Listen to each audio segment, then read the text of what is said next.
The sound of the slap echoed louder than the heart monitor. Dr. Preston, the hospital's golden boy, didn't just berate the new nurse. He put his hands on her.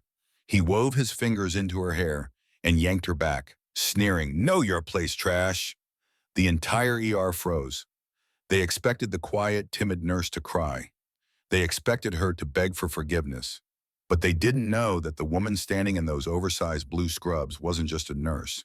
She was Major Harper Bennett, a decorated combat veteran from the 161st SOAR who had performed surgery in the back of burning Blackhawks. And Dr. Preston had just made the biggest mistake of his life. Seattle Grace Memorial was a battlefield of a different kind. Instead of mortar shells and IEDs, there were cardiac arrests, overdose victims, and the incessant piercing wail of ambulance sirens. Harper Bennett moved through the chaos of the emergency room with a silence that unnerved people. She was 32, though her eyes looked 100. She had been working at the hospital for 3 months, and in that time she had spoken less than 50 words to her colleagues. She did the grunt work. She cleaned the bedpans. She restocked the saline drips. And she took the night shifts that none of the senior nurses wanted. To the staff, she was a nobody, a travel nurse from nowhere with a shaky resume and a demeanor that suggested she was afraid of her own shadow. "Bennett, move it!" The shout came from Dr. Silas Preston. Preston was the chief of trauma surgery. He was 45, handsome in a way that he was painfully aware of, and possessed an ego that barely fit through the double doors of the trauma bay. He came from old money, the Prestons of Connecticut, and he treated the hospital staff like his personal servants. Harper didn't flinch at his tone. She simply picked up the tray of sterilized instruments and walked over to Trauma Bay 4, where Preston was stitching up a laceration on a drunk college student. "You're late," Preston sneered, not looking up from his work. "I asked for these 30 seconds ago. Do you know how much my time is worth, Bennett?" "Apologies, doctor," Harper said. Her voice was low, flat, and devoid of emotion. Preston scoffed. "Apologies don't save lives. Competence does. Try to acquire some." He snatched a hemostat from the tray, deliberately brushing his hand against hers, then wiping his glove on his gown as if she were contagious. The other nurses clustered by the nurses' station watched with a mixture of pity and relief. Relief that it wasn't them in the firing line today. "He's in a mood," whispered Chloe, a young nurse with bright pink scrubs. "His stock portfolio probably took a hit, or his wife found out about the pharmaceutical rep," muttered David, the head charge nurse. He sighed, watching Harper retreat into the shadows of the supply closet. "I don't know how Bennett takes it. She has zero backbone. If he talked to me like that, I'd report him to HR."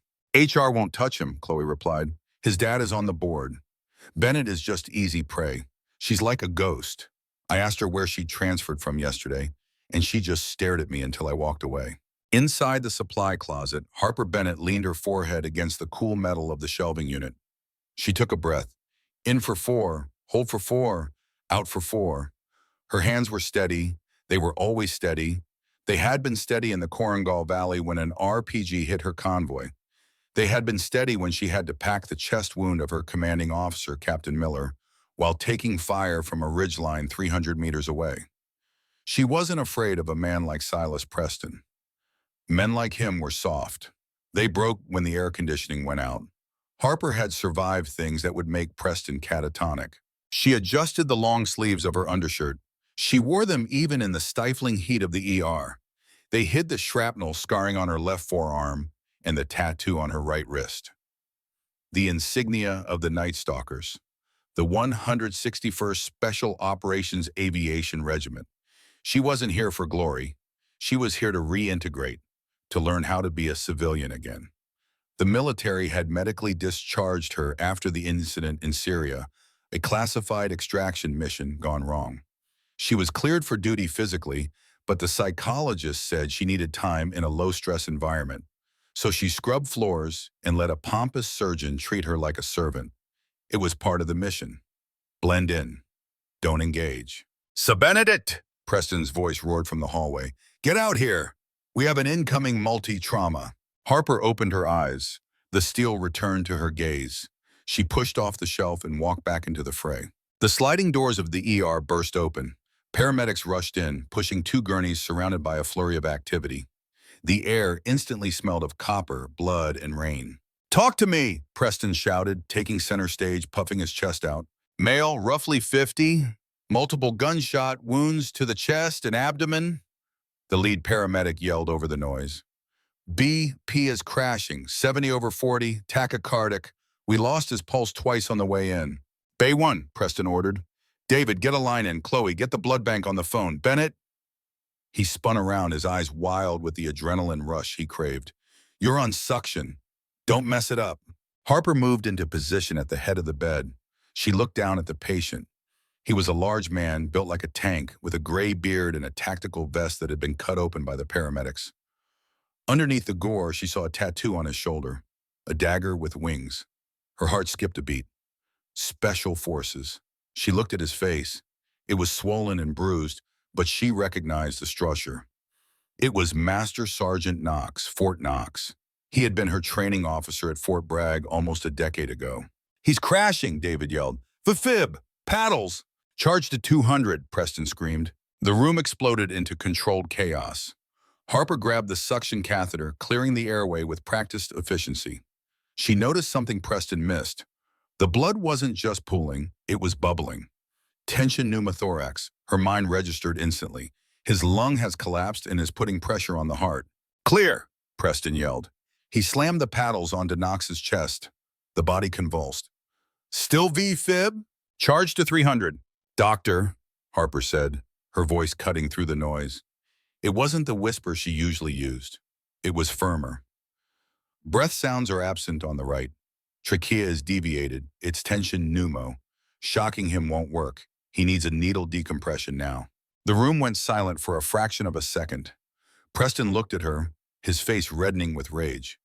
"Excuse me? Are you a doctor, Bennett? Did you go to med school, or did you just get your degree from a cereal box?" "Look at the jugular distension," Harper insisted. Pointing to the patient's neck. "If you don't decompress the chest, he dies in 30 seconds. "Shut up," Preston roared. "I am the attending surgeon here. You are a nurse. You change bedpans and you shut your mouth. Charge to 360.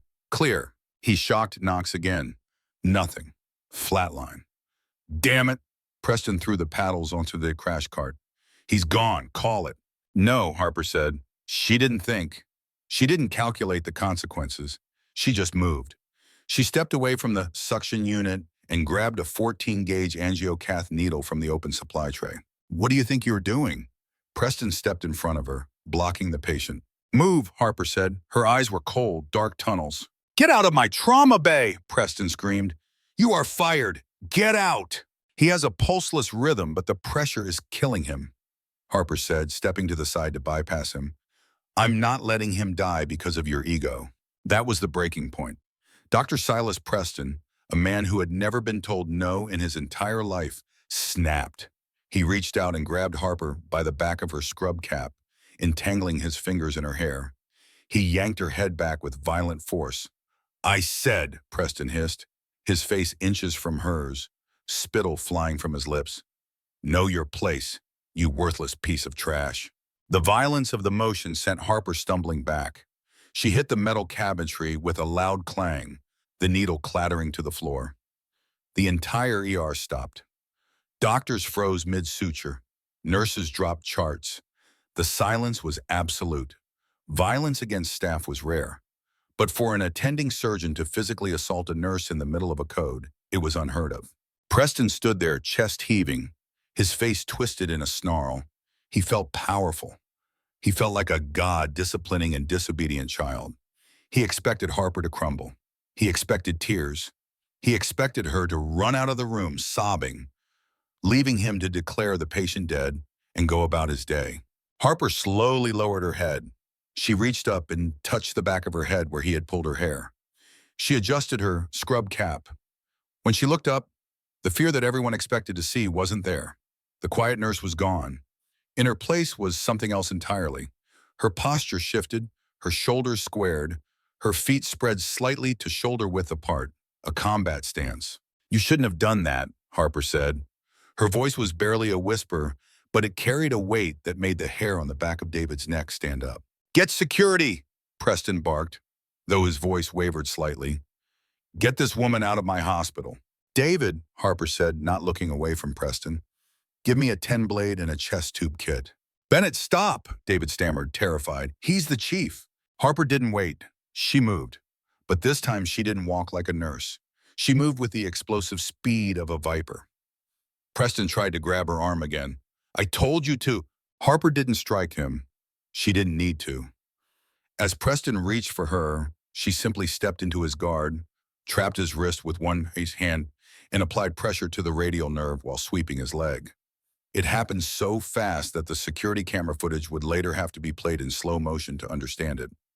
1 second Preston was standing. The next he was face down on the linoleum floor, his arm twisted behind his back at an angle that made him scream in high-pitched agony. Stay down, Harper commanded. It wasn't a request. It was an order given by an officer to a hostile combatant. She released him, stepped over his groaning body, and walked to the patient. She picked up a fresh needle. David, time me, she said calmly. She located the second intercostal space on Knox's chest. She plunged the needle in. Hiss!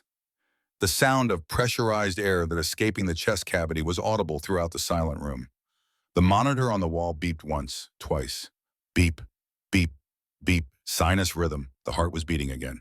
Harper looked down at Preston, who was struggling to his knees, clutching his wrist, his face purple with humiliation and shock. He's alive, Harper said, stripping off her gloves. And you, doctor, are relieved of duty. Preston scrambled up, his eyes bulging. Relieved of duty? I am the chief surgeon. You assaulted me.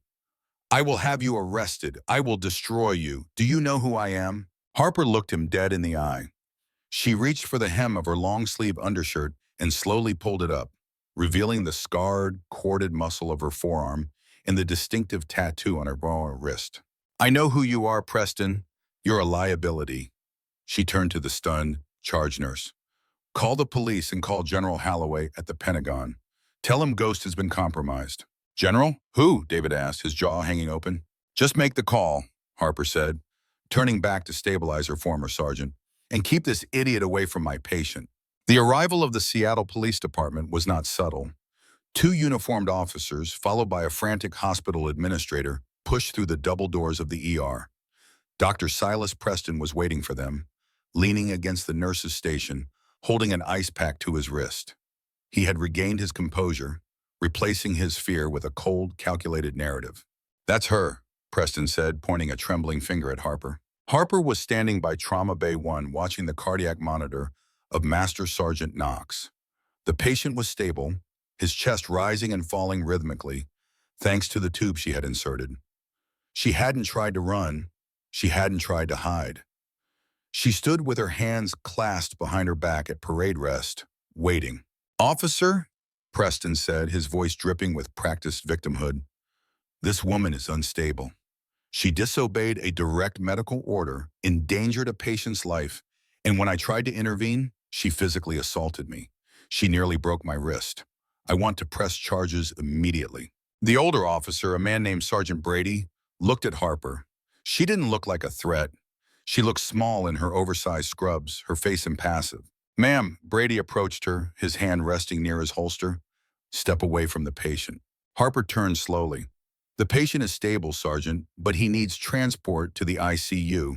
His vitals are holding, but the pneumothorax needs monitoring. I didn't ask for a medical opinion, Brady snapped, influenced by the chief surgeon's presence. Turn around, hands behind your back. Harper complied. She didn't resist as the cold steel of the handcuffs clicked around her wrists. The sound was sharp and final, cutting through the murmurs of the ER staff. You can't do this, David, the charge nurse, stepped forward, his voice shaking. She saved that man's life. That Preston was going to let him die. David, Preston barked, his eyes narrowing into slits. Unless you want to be looking for a job at a veterinary clinic in Alaska, I suggest you shut your mouth. This is a police matter now. David froze. He looked at Harper, his eyes pleading for forgiveness for his cowardice. Harper just gave him a nearly imperceptible nod. Stand down, the look said. This isn't your fight.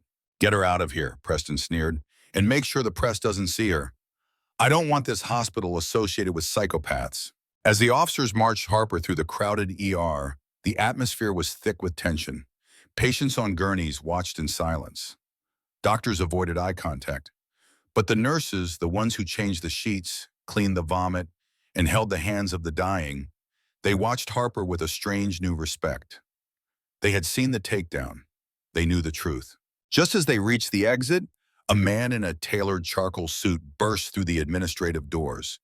It was Sterling Preston, the chairman of the hospital board and Silas's father. He was a silver-haired shark of a man known for bearing lawsuits and ruining careers. "Silas!" Sterling boomed, ignoring the police. "I got your text. Is it true a nurse attacked you?" "She's crazy, Dad," Silas whined, dropping the professional facade instantly. "She nearly broke my arm, my surgical hand." Sterling turned his gaze on Harper. His eyes were like ice. He walked up to her, invading her personal space, staring down his nose. "You have made a grave mistake, young lady," Sterling hissed. "I will ensure you never work in healthcare again.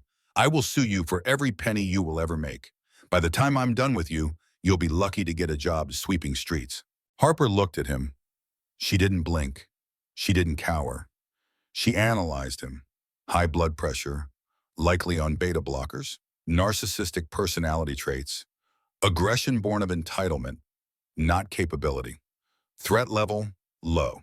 "Move along," Sergeant Brady said, gently pushing Harper forward. As they shoved her into the back of the squad car, Harper allowed herself a single glance back at the hospital.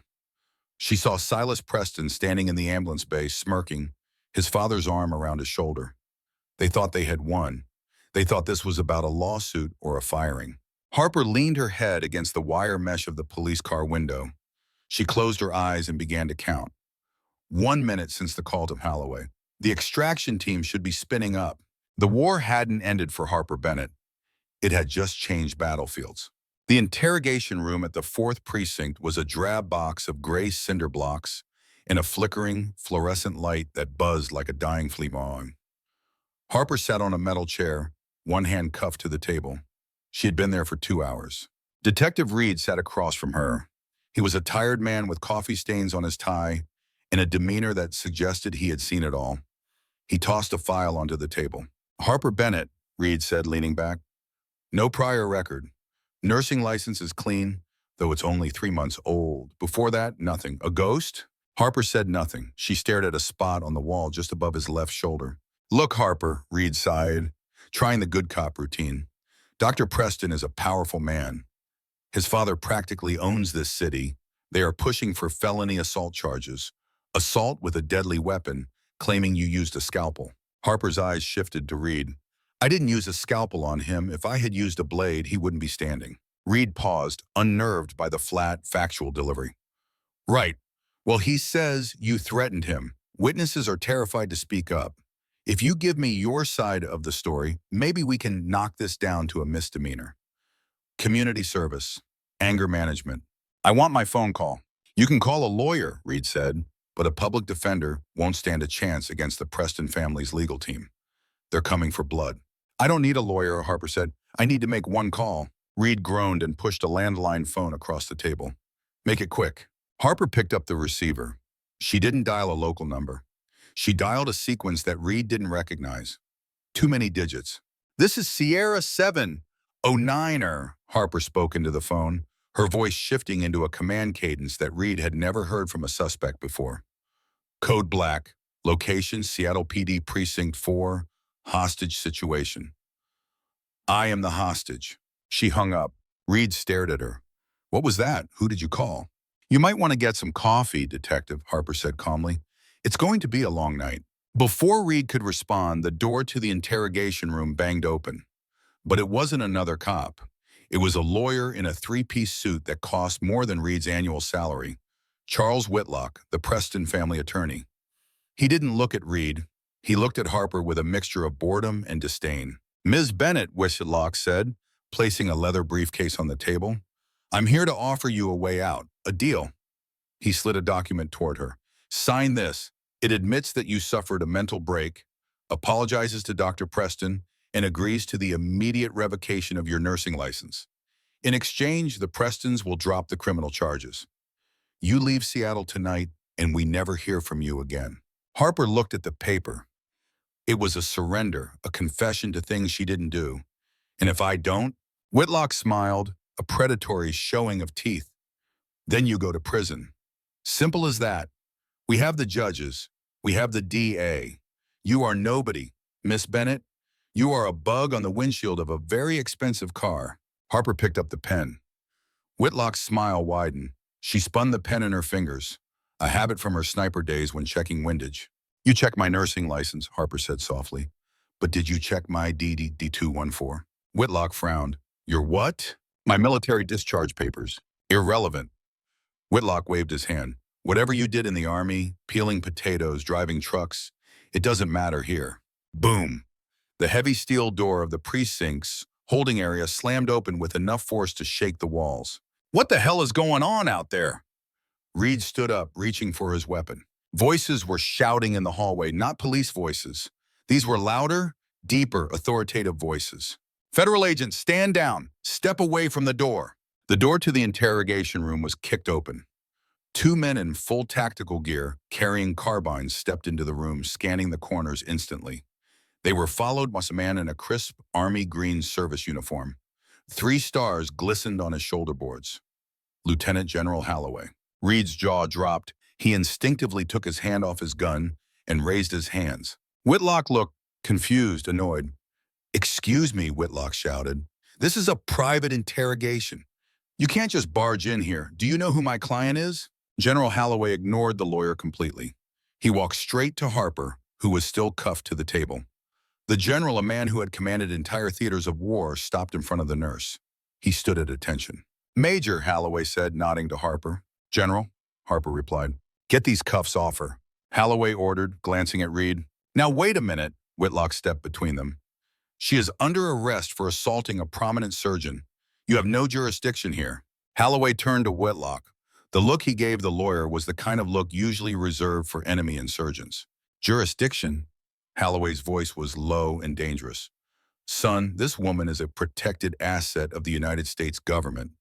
The man she assaulted nearly killed a highly decorated master sergeant who is currently under my protection.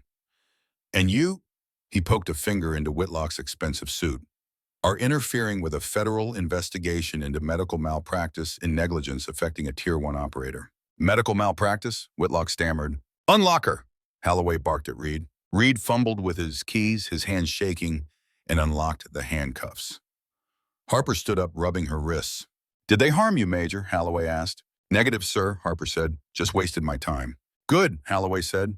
We have a chopper waiting at the helipad. Knox is awake. He's asking for you. Harper turned to Whitlock, who was pale and sweating. She leaned in close. Tell Preston that the bug just hit back. The rooftop of Seattle Grace Memorial had been converted into a temporary command post. 2 military police officers stood guard at the doors, and a Black Hawk helicopter sat idling on the pad, its rotors slowly turning. Inside the VIP suite on the top floor, usually reserved for wealthy donors, Master Sergeant Knox lay in a bed surrounded by equipment that was far more advanced than what the ER possessed. The military had brought their own medical team. Harper walked in now, dressed in a clean flight suit provided by Holloway's team. She looked more like herself. The scrubs had always felt like a costume. Knox opened his eyes. He looked rough, tubes in his nose, bruising covering half his body, but he was alive. He saw Harper, and a weak grin spread through his beard. Ghost, he rasped. I thought I saw you. Thought I was dead and you were the angel of death coming to collect. Not today, Top, Harper said, taking his hand. You had a collapsed lung. The local butcher nearly fried your heart trying to shock a rhythm that wasn't there. The surgeon? Knox asked, coughing slightly. Taken care of, Harper said. General Holloway stood by the window looking out at the city skyline. Not fully, Major. We have a problem. Harper turned. Sir? Sterling Preston isn't backing down, Holloway said grimly. He's calling in favors, senators, governors. He's spinning this narrative that you are a rogue soldier with PTSD who snapped and attacked a doctor. He's going to the press in an hour. Harper's jaw tightened. Let him. It's not that simple, Holloway said. If he digs too deep, he might find out about Operation Cinder, the Syria mission. The room went cold. Operation Cinder was the reason Harper had left the service. It was a classified extraction where things had gone wrong, horribly wrong. Civilians had died because of bad intel provided by the CIA. But the blame had almost fallen on Harper's unit. It was redacted, buried, and sealed. If he exposes that, Harper said quietly, my team gets dragged through the mud. The families of the fallen. Exactly, Holloway said. Sterling Preston is threatening to release anonymous leaks claiming you were dishonorably discharged for war crimes unless we hand you over to the civilian authorities and issue a public apology. He's holding my reputation hostage to save his son's ego. Harper realized he's declaring war. Knox grunted from the bed. So we fight. How? Harper asked. We can't silence a civilian billionaire without causing a national incident. We don't silence him, Holloway said, a small, cunning smile appearing on his face. We let him speak, and then we bury him with the truth. Holloway tossed a tablet to Harper. While you were in the cell, my intelligence officers did a little digging into Dr. Silas Preston and his father's hospital administration. It turns out your incident wasn't the first time Silas messed up. Harper scrolled through the files, her eyes widened. Case 402, wrongful death, settled out of court. NDA signed. Case 519, amputation of wrong limb, settled out of court. NDA signed. Case 660, overdose due to medication error, scrubbed from records. There were dozens of them, a trail of bodies and hush money. Silas Preston wasn't just arrogant, he was incompetent and dangerous. And his father had been using the hospital's funds to pay off victims for a decade. This is a graveyard, Harper whispered. It's leverage, Holloway corrected. But we need more than files. We need a witness, someone on the inside who can testify that these records are real and that Sterling Preston ordered the cover-ups. Harper thought back to the ER, the fear in the nurse's eyes, the way David, the charge nurse, had tried to speak up but was terrified, and the young nurse Chloe with the pink scrubs. I know someone, Harper said. Nurse Chloe, she sees everything. She manages the digital archives for the trauma unit. She's a civilian, Holloway warned. If we approach her, we put a target on her back. She's already a target, Harper said, standing up. Preston terrorizes that staff. If we give them a chance to fight back, they will. You want to go back down there? Holloway asked. Into the lion's den? I need to get Chloe out before Preston purges the servers, Harper said, zipping up her flight suit. If he knows we have the files, he'll delete the backups. I need the hard drives. You have 1 hour before Preston's press conference, Holloway checked his watch. I can't send troops into a civilian hospital to steal hard drives. It's illegal. Harper walked to the door. She looked back, her eyes gleaming with the intensity that had earned her the call sign Ghost. You're not sending troops, General. I'm just a nurse going to pick up her last paycheck. The basement of Seattle Grace Memorial was a labyrinth of steam pipes, humming generators, and linen carts. It was a world away from the sterile lights of the floors above, and it was Harper Bennett's element. She had shed the flight suit, swapping it for a janitorial jumpsuit she'd swiped from a laundry cart near the loading dock. She moved through the shadows, avoiding the security cameras she had memorized during her 3 months of employment. Her target was the IT server room on the 4th floor, adjacent to the administrative offices. She wasn't alone. General Holloway couldn't send troops in, but he could provide eyes. Through a small earpiece, an intelligence officer from the helicopter above was guiding her. Major, be advised, we have 4 private security contractors moving through the lobby. Sterling Preston has hired muscle. They aren't hospital security. They're armed. Copy, Harper whispered, pressing herself against a concrete pillar as a maintenance worker walked by, oblivious. What's their ROE? Unknown, but based on Sterling's profile, they are likely authorized to detain you by any means necessary. Do not engage unless compromised. Harper reached the service elevator. She used a master key card she had lifted from a careless orderly weeks ago. The doors slid open.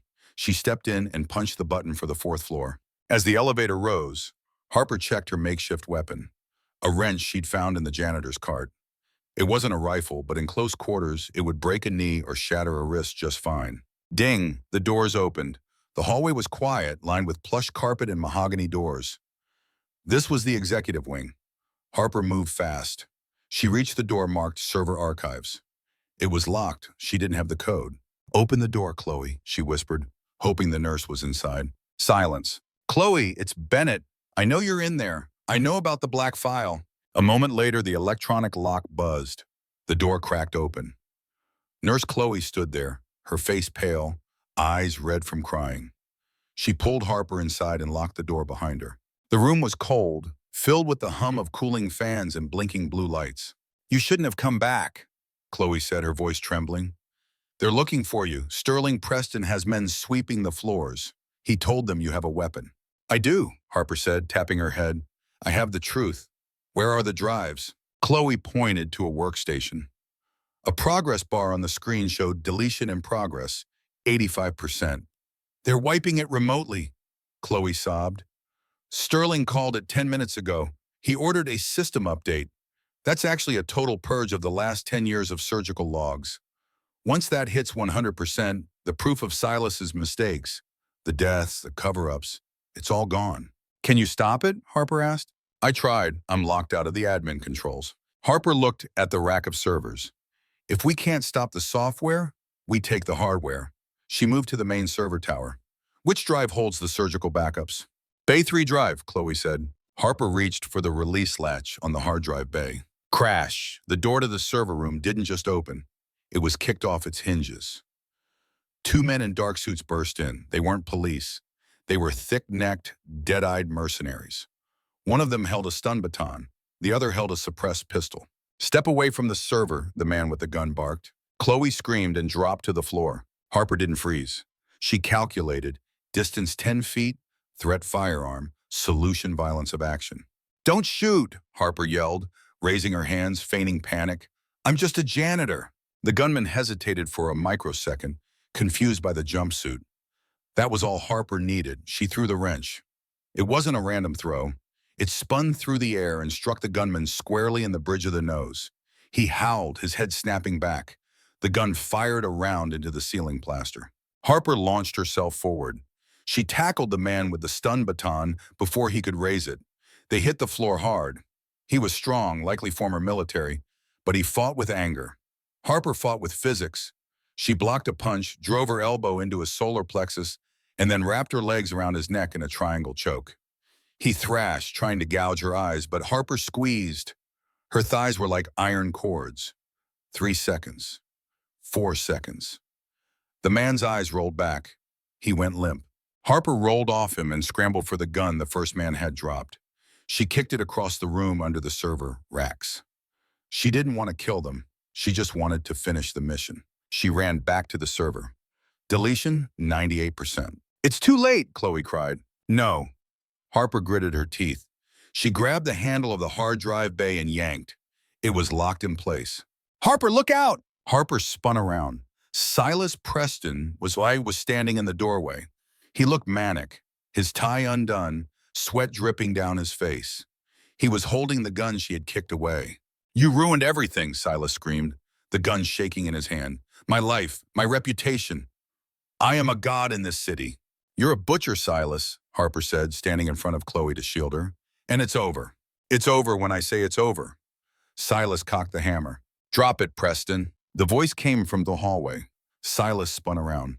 Standing there wasn't the police. It wasn't General Holloway. It was the nurses, 20 of them.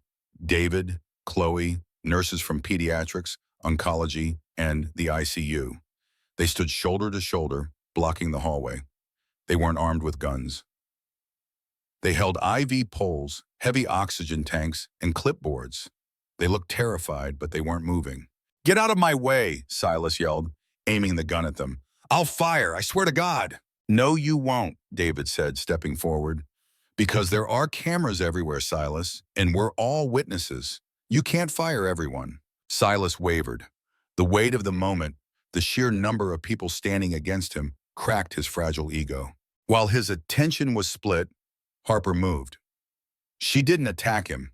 She reached back and ripped the hard drive out of the server rack with a grunt of exertion, snapping the plastic locking mechanism. The screen went black. Silas turned back to Harper, his eyes wide. "Give that to me."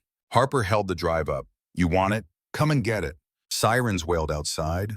The real police had arrived, not the ones on Sterling's payroll. The state police called in by Holloway. Silas looked at the gun, then at Harper, then at the nurses. He dropped the gun. He fell to his knees, covering his face with his hands, sobbing like a child. Harper walked past him, stepping over his legs. She looked at David and the other nurses.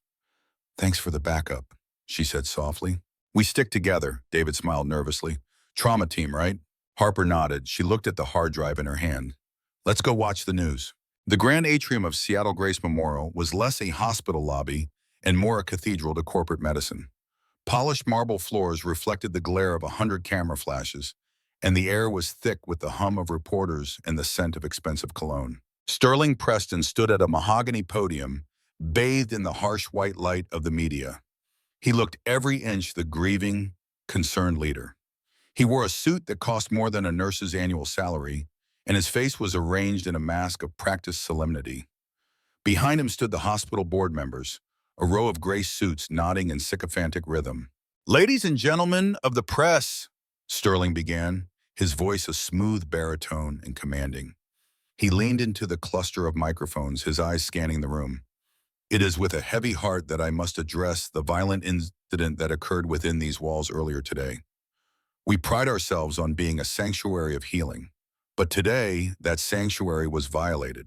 He paused for effect, letting the reporters lean in. "A disturbed individual," Sterling continued, his tone hardening. "A former soldier, Harper Bennett, whom we hired in good faith as a temp nurse, suffered a severe psychotic break.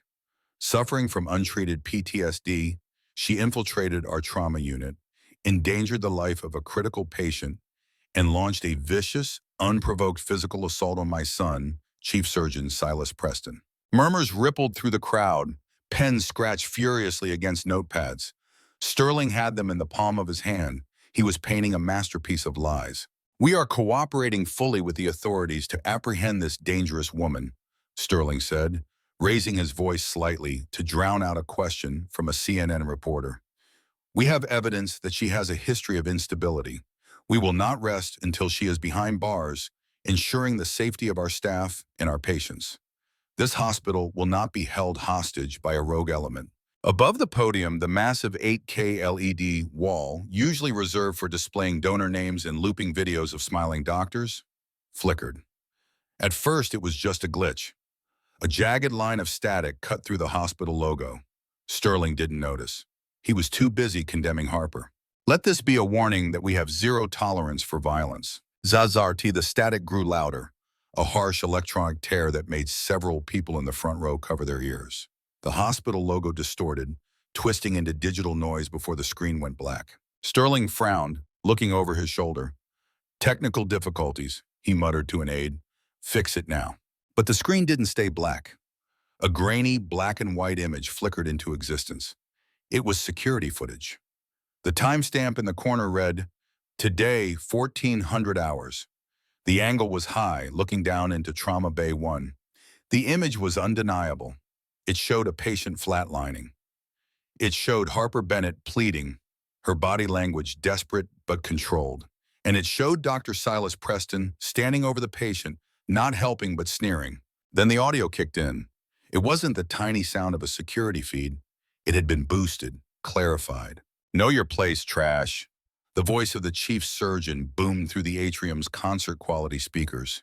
It echoed off the marble walls, louder than the press calls, louder than the traffic outside. The video showed the slap. It showed Silas Preston weaving his fingers into Harper's hair and yanking her head back with vicious, arrogant force. The collective gasp from the room sucked the oxygen out of the air. Flashbulbs stopped, popping. The silence was absolute, save for the looping video on the giant screen. Sterling Preston's face drained of color. He looked like a man who had been punched in the gut. He turned to his tech team, his composure cracking. "Cut the feed. Cut it now. Who is doing this?" But the video changed. The assault footage shrank to the corner of the screen, replaced by a scrolling waterfall of documents. Basri Hostis. These weren't public records. These were PDFs stamped confidential, do not distribute, and NDA signed. Medical error report number 402. Patient deceased, caused surgical negligence. Surgeon Silas Preston. Action settlement paid $2.5 million. Cover-up authorized by Sterling Preston. The reporters gasped again. A frenzy erupted. Cameras zoomed in on the screen, capturing the evidence of years of buried bodies. Incident number 519, wrong limb amputation. Incident number 660, lethal overdose. Status, scrubbed from records. This is fake, Sterling screamed, grabbing the microphone, his voice cracking into a high-pitched shriek. This is a cyber attack. These are AI-generated lies. Security, clear the room. I want everyone out. They look real enough to me, Mr. Preston. The deep voice cut through Sterling's panic. The heavy glass revolving doors at the main entrance stopped spinning. The crowd parted like the Red Sea. Lieutenant General Holloway walked in. He was not wearing dress blues this time. He was in full combat fatigues, flanked by 4 military police officers carrying carbines and 2 Washington state troopers. The aura of authority they projected was heavier than the building itself. And walking right beside the general was Harper Bennett. She hadn't changed. She was still wearing the dirty blue maintenance jumpsuit she had stolen from the basement. Her face was smudged with grease, and she held a shattered computer hard drive in her hand like a weapon. Sterling froze. He gripped the sides of the podium until his knuckles turned white. He looked for his security team, but his hired mercenaries were nowhere to be seen, likely already zip-tied in the basement. You, Sterling hissed, pointing a trembling finger at Harper. You did this. Officers, arrest her. She stole confidential property. She hacked our systems. The lead state trooper, a tall man with a jaw of granite, stepped onto the raised platform. He walked past Harper without even looking at her. He marched straight up to Sterling Preston. Sterling Preston, the trooper said, his voice booming without a microphone. You are under arrest. Sterling recoiled. Excuse me? Do you know who I am? I am the chairman of this board. I dine with the governor. You are under arrest, the trooper repeated, pulling a pair of heavy steel handcuffs from his belt, for conspiracy to commit fraud, obstruction of justice, tampering with evidence, and accessory to negligent homicide. Turn around and place your hands behind your back. This is insanity, Sterling spat, struggling as the trooper spun him around. I will sue this department into the ground. I will have your badge. Harper Bennett is the criminal here. Harper walked up the steps of the stage. The cameras turned to her, 1,000 lenses focusing on the woman in the janitor suit. She stopped inches from Sterling. Up close, the billionaire looked small. He looked terrified. I'm not a criminal, Sterling, Harper said, her voice calm, amplified by the microphone Sterling had just been screaming into. And I'm not a ghost. She held up the hard drive. But ghosts do haunt you for your sins. She whispered loud enough for only him to hear. Consider yourself haunted. As the trooper dragged a kicking and screaming Sterling off the stage, the elevator doors behind the podium opened. 2 more officers emerged, leading Dr. Silas Preston. He wasn't screaming, he was weeping. His hands were cuffed behind his back. His white coat hung off one shoulder, and he looked at the floor, unable to meet the eyes of the staff he had tormented for years. The atrium fell silent again, as the Prestons were loaded into the back of waiting police cruisers, the flashing blue lights reflecting off the glass walls. Then a single sound broke the silence. Clap. It was slow, deliberate. Harper turned. On this mezzanine balcony overlooking the atrium, Master Sergeant Knox sat in a wheelchair pushed by a military medic. He was pale, hooked up to portable oxygen, but his hands were coming together. Clap, clap. Then David, the charge nurse, stepped out from the crowd of staff. He clapped. Then Chloe, wiping tears from her eyes. Then Chloe, then the surgeons, who had been too afraid to speak up. The sound swelled. It grew from a trickle to a roar. The reporters, the patients, the janitors, the doctors, everyone was applauding. It wasn't polite applause. It was a thunderous ovation, a release of tension that had gripped the hospital for years. They weren't cheering for a celebrity. They were cheering for the woman in the grease-stained jumpsuit who had stood in the fire and refused to burn. Harper stood there, uncomfortable with the praise. She shifted her weight, looking for an exit. General Holloway stepped up beside her, a rare smile breaking his stony expression.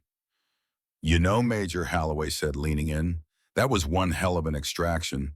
I think you might be overqualified for changing bedpans. Harper looked at the hard drive, then handed it to a federal agent waiting nearby. It needed to be done, sir. The Pentagon has a new initiative, Holloway continued, watching the crowd. Medical rapid response teams for high-risk zones. We need someone who can handle a scalpel in a crisis in equal measure. Someone who doesn't blink. I can have your commission reinstated by morning. Full honors. Back to the 161st. Harper looked at the general. Then she looked at the balcony where Knox gave her a thumbs up. She looked at the nurses. David, Chloe, the team she had fought for. They were smiling at her, not as a stranger, but as one of their own. For the first time since leaving the service, the noise in Harper's head, the mortars, the screams, the guilt, was quiet. I appreciate the offer, General, Harper said softly, but I think my mission is here. Holloway raised an eyebrow. Here, scrubbing floors? No, Harper said, watching a new ambulance pull into the bay outside, its lights flashing red. Saving lives. Besides, she gestured to the ER doors where a gurney was being rushed in. Someone has to make sure the new chief surgeon doesn't have a god complex. Holloway laughed, a deep, barking sound. Fair enough. Dismissed, Major. Harper nodded. She turned away from the cameras, away from the adulation, and walked toward the double doors of the emergency room. She didn't walk with her head down anymore. She didn't hide the shrapnel scar on her arm or the winged dagger tattoo on her wrist. She pushed through the doors, leaving the media circus behind, and stepped back into the chaos of the ER. The smell of antiseptic and blood hit her. And for the first time in a long time, it didn't smell like war. It smelled like work. David, she called out, grabbing a fresh pair of gloves from a box on the wall. Bay 4 needs a saline drip and a suture kit. Let's move. Harper Bennett was back on duty. In the gripping story of Major Harper Bennett, the quiet, overlooked nurse who endured relentless humiliation from the arrogant Dr. Silas Preston, we discover one of life's most powerful and heart-wrenching lessons. Never underestimate the silent strength hidden beneath humility, scars, and silence. Harper moved through the hospital like a shadow, absorbing insults, cleaning bedpans, and swallowing her pride. Not because she was weak, but because she was healing from battles most people could never imagine. She had flown into hell in burning Blackhawks, patched wounds under gunfire, and carried the weight of classified losses that still haunted her dreams. Yet in the eyes of her colleagues, she was easy prey, a ghost without backbone. When Preston crossed the line, yanking her hair, calling her trash in front of the entire ER, something unbreakable inside her finally rose. With calm precision born of combat, she neutralized the threat, saved a dying master sergeant, exposed decades of corruption, and brought down an empire built on ego and cover-ups. The applause that erupted wasn't for her medals or her rank. It was for the woman who refused to stay small, who chose justice over silence, and who reminded every nurse, patient, and janitor watching that they too carried unseen power. This tale moves us to tears because it mirrors our own hidden struggles, the times we've been dismissed, belittled, or told to know our place. Harper teaches us that true strength isn't loud or flashy. It's the quiet resolve to stand when everything urges you to shrink, to protect the vulnerable even when no one believes you can, and to let your actions speak louder than any title or paycheck. In a world quick to judge appearances, her redemption calls us to look deeper, to treat the nobodies with reverence because the person you overlook today might be the one who saves tomorrow. If Harper's courage stirred something deep inside you, the ache of being underestimated or the fire of standing up, please hit that like button to spread her story, subscribe, and turn on notifications so you never miss these soul-shaking tales of real heroism, and drop a comment below. Who in your life has been the quiet one who surprised you with their strength? Share your story. We're building a community that celebrates the unsung heroes among us. Thank you for watching, and I'll see you in the next one.